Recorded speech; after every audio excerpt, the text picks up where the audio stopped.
Gusto mo ba na buong gabi siyang hindi makakatulog sa kakaisip sa'yo? Lalong-lalo na may tampuhan kayo sa isa't isa at hindi na siya nagpaparamdam sa'yo at dahil sa LDR kayong dalawa ay palagi ka na lang naghihintay na tawagan, i-text o i-chat ka pero wala talaga dahil sa napakatigas ng kalooban niya at napakataas ng pride niya.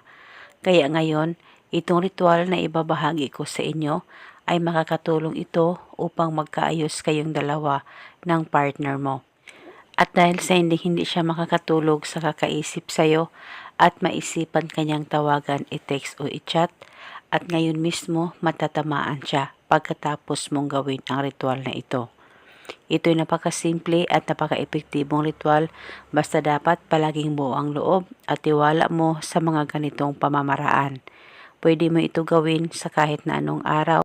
Basta gawin ito bago ka matulog. Ang gagawin mo lamang bago ka matulog, umupo ka muna saglit dyan sa higaan mo.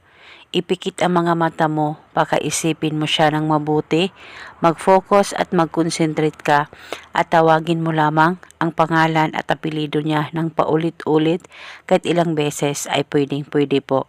Wala na po kayong kailangan pang ibulong na spell, basta tawagin mo lamang ang pangalan at apelido niya ng paulit-ulit. At paniguradong matatamaan siya at hindi siya makakatulog sa kakaisip sa'yo at isa itong paraan para magkaayos kayo ng partner mo. At kinabukasan, pwede mong ulitin ang paggawa nitong ritual sa kahit na anong oras basta gawin ito bago ka matulog.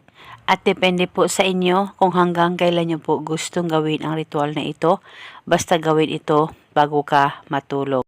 At kahit okay na kayo, ay pwede mo pa rin ipagpatuloy ang paggawa nitong ritual, depende po sa inyo.